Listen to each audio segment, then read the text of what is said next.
TNA Surrender is a few hours away. And, like always, we're doing these last minutes. Because, well, who really cares about this card? There's a few good matches on here. But when I look at this, there's not really that much to look forward to. There's a few of them that are, but this is just pretty much like an Impact Wrestling show. And to be honest, they hyped this week's show more than the pay-per-view itself, so that says something about what they care about in their company. Let's just go this right quick just so we can get it over with and see who's right and who's wrong. First of all, the Knockouts title's on the line. It's the TMT Implosion, just like the Mega Powers back in the day, except this is, well, the Knockouts division. Tara versus the champion, Tess Mocton. Now, it's interesting to me that they finally have a female referee in Taryn Terrell, which actually makes these matches watchable. And what I mean by watchable, compared to what the Divas division has been doing the past few months, which in itself, it has been improving. But with this match, I don't really mind who wins this one because teacher versus student, best of friends facing each other for the title, you can't really go wrong with this one. But if I had to pick, I would say this is Tara's time to regain the gold. Now this one, I don't even know why they're doing it. This Aces and Eights storyline is starting to get confusing and it's hurting my head as we speak. The quote-unquote arm breaker faces world champion Austin Aries. First of all, Aries doesn't have a title match, so you're going to have to use him anyway in a match, but I didn't really think they would do it like this. But in a way, it makes sense. You want to push Aces and Eights at the same time you want to keep your champion in the spotlight, especially when that champion is as talented as Austin Aries is. So with that being said, I forgot, I think the arm breaker is Luke Gallows, but I'm not quite sure. That's the only guess I have. So, Aces and Eights could be anyone at this point. All there's rumors of who they are or who they can be, or Wes Briscoe might be one of them, Chris Masters might be one of them, but some of them are unknowns. So, like you saw this week with whatever his name was and what his thing was, and I don't know. All I know is Aries is going to win. It's not really that hard to figure out.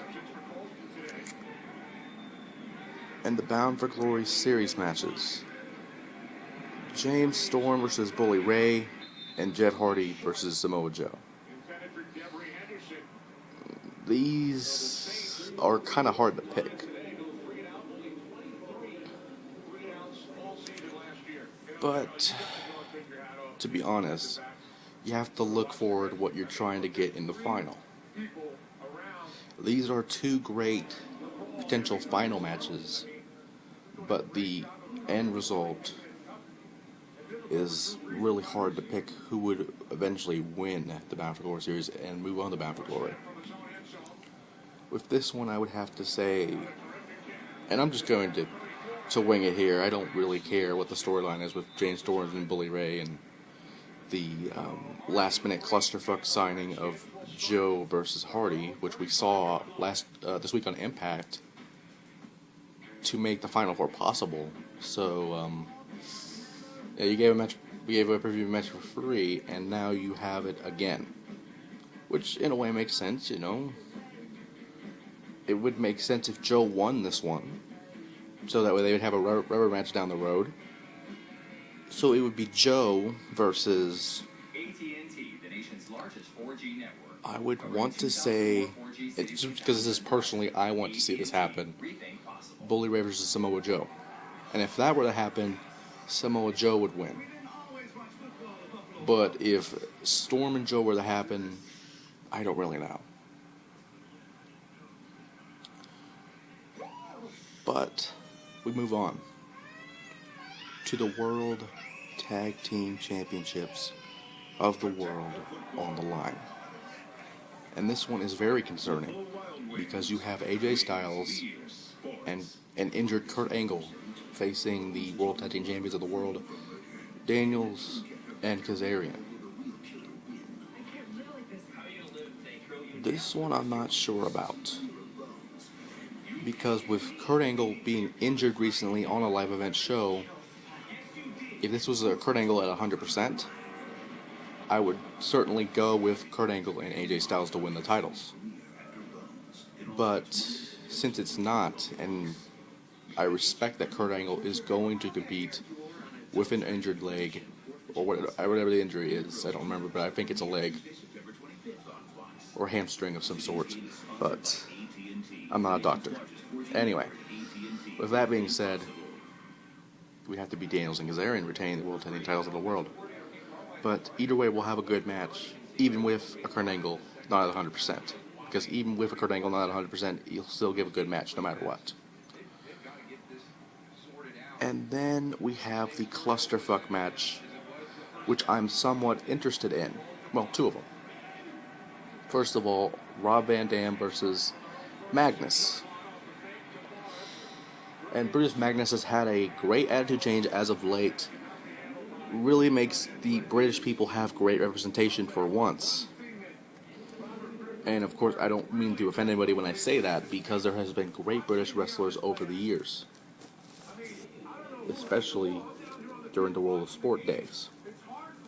But now, you have Brutus Magnus. A man who needed an attitude change to reinvent himself, and he has done so. And with Rob Van Dam being one of the best in-ring competitors and high flyers, simply losing his touch as of late, I would have to go with the rising star right now in Brutus Magnus. And finally, a match with no build-up at all, much even less than Magnus and RVD. The X Division belt is on the line. Zema Ion defends against Sanjay Dutt. Well, I wouldn't say no build-up.